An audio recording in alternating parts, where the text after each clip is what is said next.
There are houses that hold memories, and then there are houses that refuse to let them go. In 1987, a small two-story home on Maplewood Drive in rural Vermont was sold for the first time in 30 years. The previous owner, an elderly man named Harold Voss, had lived there alone since 1959. He died quietly. No family, no funeral announcement. Just a house, left behind, full of silence. The new owners, a young couple named Marcus and Diane Holloway, thought they were getting a bargain. They were getting something else entirely. This is the story of what they found inside that house, and why, to this day, neither of them will speak about it publicly. What you are about to hear has never been told before. Marcus Holloway was 32 years old when he and Diane bought the Voss property. He was a high school history teacher. She was a nurse. They had been married for 4 years, had no children yet, and had spent the better part of 2 years saving for a home of their own. The Voss house was listed at $47,000, significantly below market value for the area. The realtor explained it simply. The estate wanted a fast sale. No complications. Marcus later said the realtor never once made eye contact during the walk-through. They moved in on a Saturday in late October. The house was old but solid. Hardwood floors, high ceilings, a stone fireplace in the living room, a narrow staircase that curved upward like a question mark. Diane described it as charming. Marcus described it as quiet. Too quiet, he said. Not peaceful quiet. The kind of quiet that feels like something is being held back. On their first night, they noticed the smell. Not unpleasant exactly.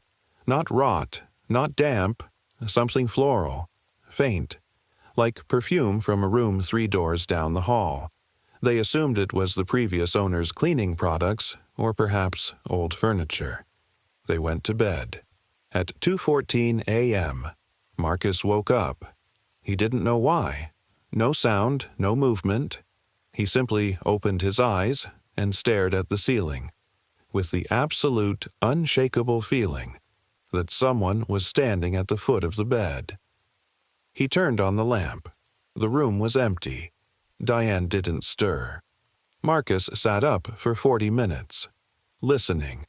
Then he told himself it was the stress of moving, the unfamiliar space, the old house settling. He turned off the lamp. He did not sleep again that night. In the daylight, the house felt different, normal, even beautiful. Marcus began unpacking boxes. Diane arranged the kitchen. They put on music. They laughed. But there was one room, at the far end of the second-floor hallway, that gave them pause. It was locked. The realtor had mentioned it briefly during the walk-through. A storage room, she said. Key was lost years ago. Nothing inside worth keeping. Marcus filed it away and forgot about it. Until the third night. Diane was on a night shift at the hospital. Marcus was alone. He was sitting by the fireplace around 9 p.m. when he heard it. A sound. From upstairs. Not footsteps. Not a creak. Tapping. Slow. Rhythmic. Deliberate. Like someone knocking. From inside the locked room. Marcus stood at the bottom of the staircase for a long time.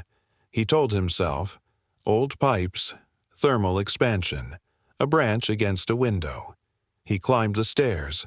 He stood outside the locked door. The tapping had stopped. He pressed his ear to the wood. Silence. And then, the smell again. That faint floral scent. Stronger now. Coming directly through the gap beneath the door.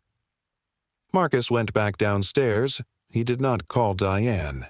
He didn't want to frighten her. He sat by the fireplace until she came home at 6 a.m. He told her about the sound. She listened carefully. Then she said, "We need to open that room." It took Marcus 2 days to find a locksmith willing to come out to the property. When the door finally opened, the smell hit them both immediately. Roses, strong and unmistakable, as if someone had placed fresh flowers in the room that very morning. But the room had been sealed for years. Inside, a single wooden chair, a small writing desk, a window painted over with white paint so thick that no light came through, and on the desk, a box, a simple wooden box the size of a shoebox, unlocked. Inside the box, letters, hundreds of them, all written in the same handwriting, small, neat, slightly slanted, all addressed to the same person, Eleanor. Marcus picked up the first letter and read the opening line aloud. "Eleanor, I know you cannot hear me anymore, but I am not ready to stop talking to you." The letters were from Harold Voss, written to his wife, who had died in that house, in that very room, in 1959. The same year, Harold stopped leaving. Marcus and Diane spent that entire evening reading. Harold had written to Eleanor every single week for 28 years. The early letters were raw with grief. A man completely undone. He wrote about her laugh, the way she took her coffee, the specific sound of her footsteps on the hardwood floor. By the mid-1960s, the tone had shifted. Harold wrote as though Eleanor were responding. "You were right about the garden. I planted the roses where you suggested, and they came in beautifully this spring. I heard you on the stairs last night. I didn't come up. I didn't want to disturb you. The room smells like you again today. I find it comforting." By the 1970s, the letters were almost conversational. Two people, talking, except one of them had been gone for 15 years. Marcus later said he didn't know whether to feel disturbed or devastated, because what Harold had built in that locked room, in those hundreds of letters, was not madness. It was devotion. Broken, unconventional, impossible devotion, but devotion nonetheless. Diane was crying by the time they reached the final letter, dated 3 weeks before Harold's death. It read simply, "Eleanor, I think I will see you soon. I have kept everything exactly as you left it. I hope that was right. I hope you weren't lonely waiting. I wasn't. Not really. You were always here. I could always feel you. Good night, my love. For the last time, or perhaps not the last time. Either way, good night." The room was silent for a long time after she finished reading. Marcus and Diane kept the letters. They contacted the local historical society, who confirmed Eleanor Voss had died of a sudden cardiac event in September 1959, in the upstairs bedroom at the back of the house, the room at the end of the hall. They also confirmed something else. Harold had never sought help, never spoken to a doctor about his grief, never told a single neighbor about the letters or the room. For 28 years, he had simply loved her, quietly, privately, completely. Marcus said they debated for weeks about what to do with the letters. Donating them felt wrong. Disposing of them was unthinkable. In the end, they built a small shelf in the room, placed the box on it, and left the door unlocked. They repainted the window, let the light in, planted roses in the garden, exactly where Harold's letters said Eleanor had suggested.